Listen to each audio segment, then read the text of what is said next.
Assalamualaikum warahmatullahi wabarakatuh. Saya Mawadatul Zahro dengan NIM belakang 49. Di sini saya akan melakukan percobaan keempat, yaitu koagulasi dan titik isoelektrik protein mengenai pembuatan tahu. Adapun tujuan pada praktikum kali ini yaitu untuk memahami prinsip-prinsip koagulasi pada titik isoelektrik. Dasar teori. Protein berasal dari kata Yunani kuno proteos yang artinya yang utama. Dari kata tersebut dapat disimpulkan bahwa protein sangat penting bagi kehidupan. Protein tersusun atas atom C, H, O, dan N serta unsur lainnya seperti fosfor dan juga sulfur, yang mana membentuk unit-unit asam amino. Protein berfungsi sebagai pembangun struktur, biokatalis, hormon sumber energi, penyangga racun, pengatur pH, dan bahkan sebagai pembawa sifat turunan dari generasi ke generasi. Asam amino dikelompokkan berdasarkan sifat rantai sampingnya. Sifat-sifat fisik dan kimia rantai samping menentukan ciri unik suatu asam amino tertentu, sehingga mempengaruhi peran fungsional dalam polipeptida. Peptida tersusun dari beberapa asam amino dan merupakan rantai di mana gugus karboksil asam amino yang satu dihubungkan dengan gugus amino dari asam amino lainnya melalui suatu ikatan peptida. Selanjutnya, kedelai merupakan tanaman yang memiliki kandungan protein sekitar 35-40% berdasarkan berat kering, sehingga kedelai menjadi sumber protein yang relatif murah untuk dikonsumsi manusia. Protein kedelai mempunyai kandungan lisin yang tinggi. Lisin merupakan asam amino pembatas pada produk yang berasal dari biji-bijian, termasuk beras kaya akan asam amino yang mengandung atom belerang. Pengumpulan protein susu dapat dilakukan dengan berbagai cara, di antaranya dengan pemberian enzim penggumpalan protein atau enzim proteolitik dan dengan pemberian senyawa asam. Nah, dalam percobaan ini digunakan asam cuka. Konsentrasi asam cuka yang baik untuk membuat tahu adalah sekitar 5%. Padatan tahu yang terbentuk dalam susu kedelai kemungkinan besar adalah gula terlarut dan protein dengan berat molekul rendah. Semakin tinggi tingkat keasaman pada agen pengendap, maka pH agen pengendap semakin kecil, kurang dari 7. Kemudian titik isoelektrik adalah daerah pH tertentu di mana protein tidak mempunyai selisih muatan atau jumlah muatan positif dan negatifnya sama, sehingga tidak bergerak ketika diletakkan dalam medan listrik. Harga pH isoelektrik berbeda-beda untuk tiap macam protein. Pada pH isoelektrik, suatu protein sangat mudah diendapkan karena pada saat itu muatan listriknya 0. Kemudian, pada titik isoelektrik protein akan berkaitan antara muatannya sendiri membentuk lipatan ke dalam, sehingga terjadi pengendapan yang relatif cepat. Penambahan asam asetat pada filtrat yang telah dipanaskan berarti menambahkan konsentrasi dari ion H+, yang kemudian akan mengadakan reaksi dengan muatan negatif protein yang berasal dari gugus hidroksil bebasnya. Semakin banyak konsentrasi H+ yang ditambahkan, maka semakin banyak pula penurunan pH dari filtrat sehingga titik isoelektriknya semakin dekat. Apabila pH isoelektriknya sudah tercapai, maka muatan yang saling berlawanan akan saling menetralkan sehingga akan terbentuk gumpalan. Semakin kecil pH buffer asetatnya, semakin banyak pula endapannya. Karena pH yang kecil akan banyak membentuk endapan, berarti selisih muatan listriknya antara yang positif dan negatif sama, sehingga tidak dapat bergerak dan membentuk endapan atau warnanya keruh.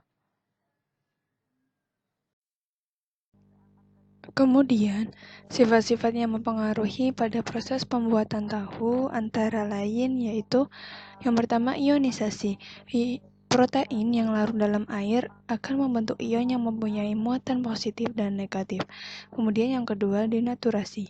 Penggumpalan protein biasanya didahului oleh proses denaturasi yang berlangsung dengan baik pada titik isoelektrik protein tertentu. Protein akan mengalami koagulasi apabila dipanaskan pada suhu 50 derajat Celcius atau lebih.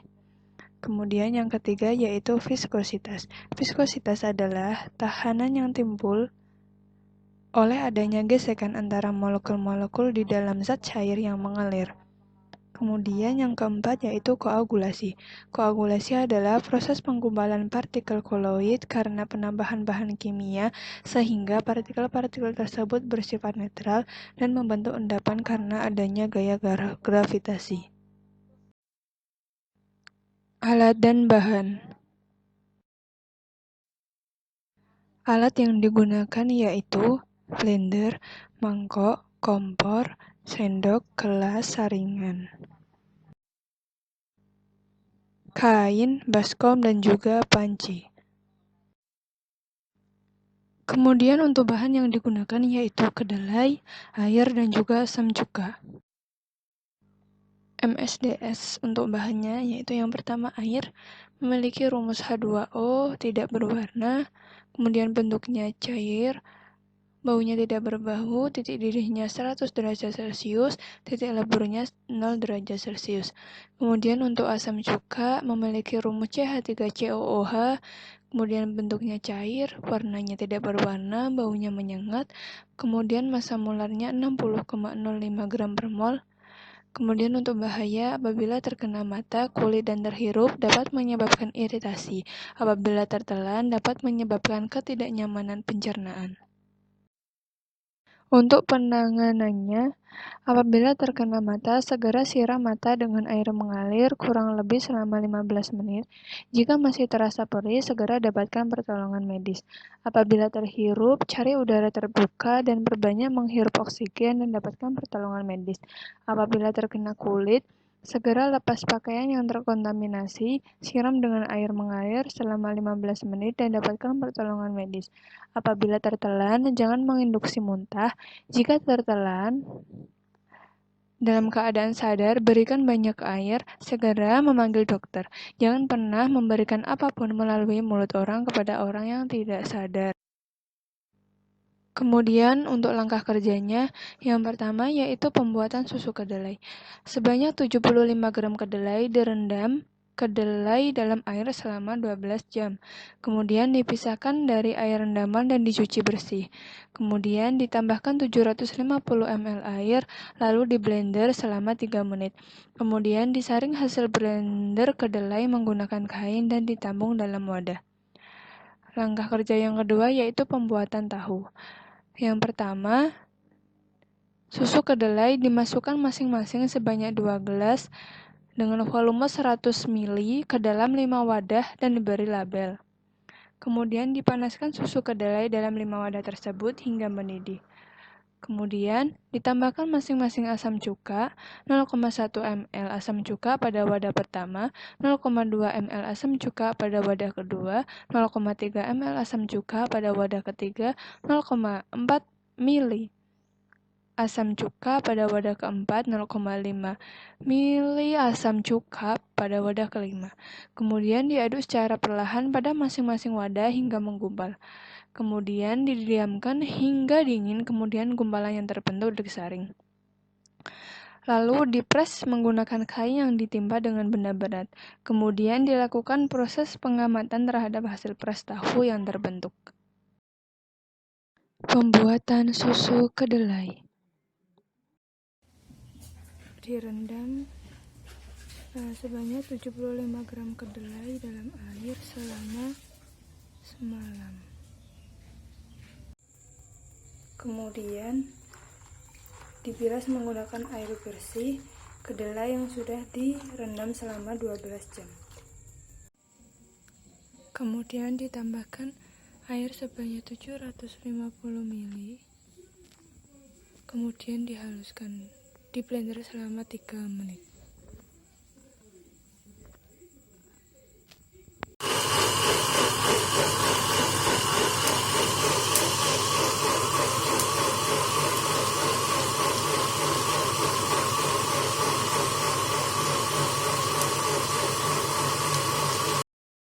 Kemudian, kedelai yang sudah di blender tadi disaring menggunakan kain dan ditabung dalam wadah.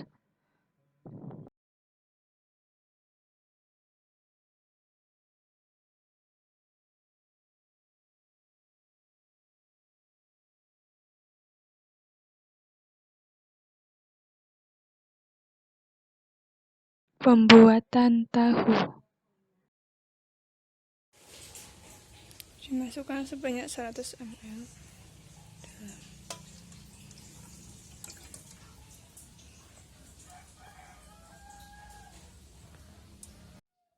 Diaduk secara perlahan.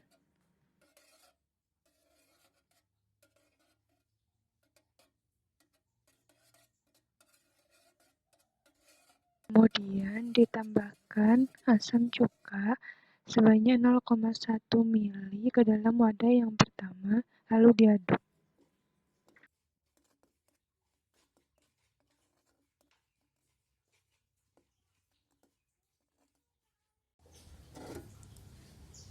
Pindahkan dalam wadah.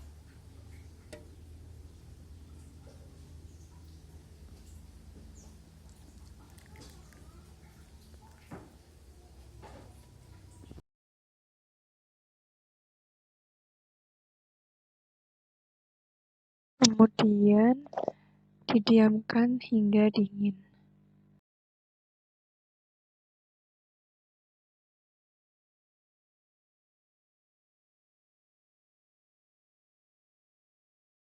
Setelah dingin, kemudian disaring menggunakan penyaring.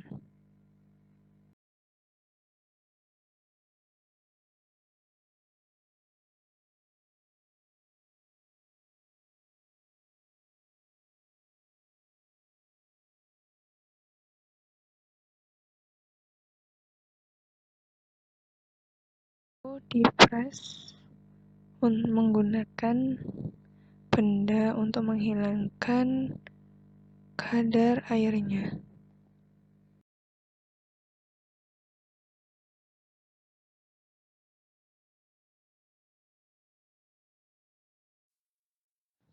Hasil pengamatan yang diperoleh pada wadah 1, volume asam cuka yang digunakan yaitu 0,1 ml dengan asumsi tetesnya 2 tetes. Didapatkan hasil percobaan dengan tekstur lembek dan berat tahu sekitar 1 gram. Kemudian pada wadah 2, volume asam cuka yang dibutuhkan yaitu 0,2 ml dengan asumsi tetes sebanyak 4 tetes. Didapatkan hasil percobaan dengan tekstur lembek, berat tahu sekitar 1,5 gram. Kemudian untuk wadah yang ketiga, volume asam cuka yang dibutuhkan yaitu 0,3 ml dengan asumsi tetesnya sebanyak 6 tetes. Didapatkan hasil percobaan dengan tekstur padat, berat tahu sekitar 2 gram. Kemudian pada wadah keempat, volume asam cuka yang dibutuhkan sebanyak 0,4 ml dengan asumsi tetes asam cuka yaitu sebanyak 8 tetes. Dengan didapatkan hasil percobaan dengan tekstur padat, yakni berat tahu sekitar 3 gram. Kemudian pada wadah kelima dengan volume asam cuka yang dibutuhkan yaitu 0,5 dengan asumsi tetes yaitu 10 tetes. Teksturnya padat, berat tahu yang didapatkan yaitu sekitar 5 gram. Pembahasan. Percobaan kali ini membahas mengenai koagulasi dan titik isoelektrik protein, yakni pada pembuatan tahu. Tujuan dari percobaan ini yaitu untuk memahami prinsip-prinsip koagulasi pada titik isoelektrik. Prinsip pada percobaan yang dilakukan ini yaitu berdasarkan penambahan koagulan pada proses pengubalan protein kedelai, sehingga protein kedelai terkoagulasi dengan adanya penambahan asam cuka pada titik isoelektriknya. Yang pertama pada pembuatan susu kedelai. Proses pembuatan tahu diawali dengan merendam kedelai sebanyak 75 gram selama 12 jam. Perendaman kedelai dimaksudkan agar kedelai menyerap air sehingga lebih lunak dan kulitnya terkelupas. Kedelai yang sudah direndam tadi kemudian dicuci untuk menghilangkan kotoran yang masih menempel pada kedelainya.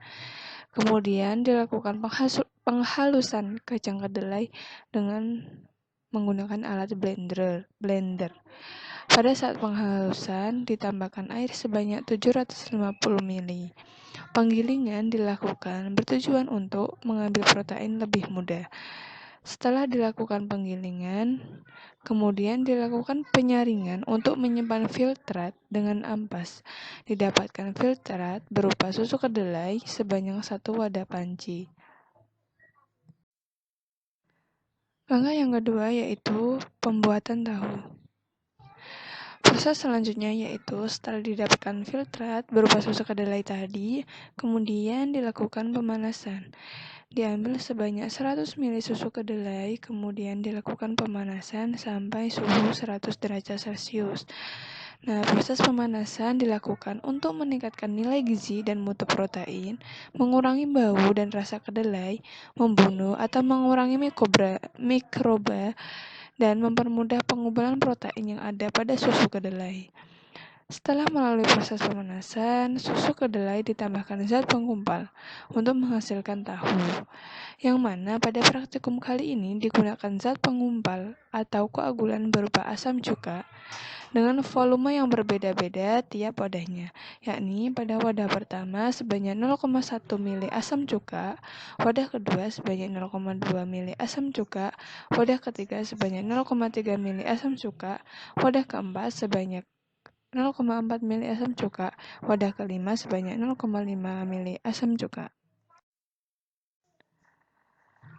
Kemudian setelah dilakukan pemanasan dengan penambahan koagulan berupa asam cuka, kemudian dilakukan pengadukan hingga terbentuk gumpalan. Pengadukan ini dilakukan dengan tujuan agar menghindari timbulnya kerak pada penangasnya. Setelah itu dituang dalam wadah dan didiamkan hingga dingin, agar proses koagulasi bisa optimal. Nah, kemudian dilakukan penyaringan antara gumpalan tahu dan filtrat pada proses penggumpalan tersebut dengan menggunakan saringan. Selanjutnya dilakukan pengepresan pada gumpalan tahu untuk mengompakkan tekstur tahu dan mengurangi kadar air. Nah, pada proses pembuatan tahu di atas, parameter yang diamati adalah tekstur, berat, volume penambahan asam cuka. Tekstur yang didapat pada percobaan ini yakni pada wadah 1 dan 2 bertekstur lembek, pada wadah 3, 4, dan 5 bertekstur padat. Nah, berat tahu yang tertinggi didapat pada percobaan ini yaitu pada wadah kelima, yakni dengan penambahan koagulan paling banyak. Dari hasil tersebut, ternyata volume asam cuka yang diberikan berpengaruh pada berat tahu yang dihasilkan. Hal ini ditunjukkan pada wadah kelima dengan penambahan koagulan yang berbeda-beda volumenya, dan dihasilkan tahu yang paling banyak pada wadah kelima dengan koagulan terbanyak, yakni dihasilkan berat tahu sekitar 5 gram. Jadi, mekanisme koagulasi tergantung pada jenis koagulan yang digunakan. Pada percobaan ini digunakan koagulan asam cuka, di mana koagulan jenis asam akan mengkoagulasi protein pada pH isoelektrik, di mana di dalam larutan asam mendonorkan proton berupa ion H+. Titik isoelektrik terjadi akibat adanya reaksi dari ion H+ dengan ion negatif dari protein, sehingga menghasilkan kondisi netral. Nah, kondisi ini menyebabkan kelarutan protein menurun dan membentuk gel. Titik isoelektrik merupakan titik di mana pH berada pada bentuk unformed atau zwitter ion. Dan pada saat titik isoelektrik ini, kelarutan protein menurun dan mencapai angka terendah. Protein akan mengendap dan mengumpal. Pada saat titik isoelektrik, jumlah kation dan anion yang terbentuk sama banyaknya, sehingga bersifat netral. Kemudian pengendapan protein terjadi karena tercapainya pH isoelektrik, yaitu pada pH sekitar 4,0 sampai 4,5 untuk protein kedelai. Kesimpulan, Pada percobaan koagulasi dan titik isoelektrik pembuatan tahu, dapat disimpulkan bahwa volume penambahan asam cuka pada susu kedelai mempengaruhi berat tahu yang terbentuk. Asam cuka berfungsi sebagai bahan pengumpal atau koagulan pada protein yang terkandung dalam susu kedelai. Prinsip percobaan ini yaitu penambahan asam cuka akan membuat protein berada pada pH isoelektriknya sebagai akibat kation H+ pada gugus karboksila dari asam akan menetralkan muatan negatif pada protein, sehingga protein akan mengendap dan mengumpal pada titik isoelektriknya. Merupakan referensi yang digunakan untuk menyusun laporan ini, dan ini merupakan gambaran hasil percobaan yang telah dilakukan. Bisa dilihat bahwa semakin banyaknya penambahan asam cuka atau koagulan, semakin banyak pula tahu yang dihasilkan. Sekian yang dapat saya sampaikan. Semoga bermanfaat. Terima kasih. Wassalamualaikum warahmatullahi wabarakatuh.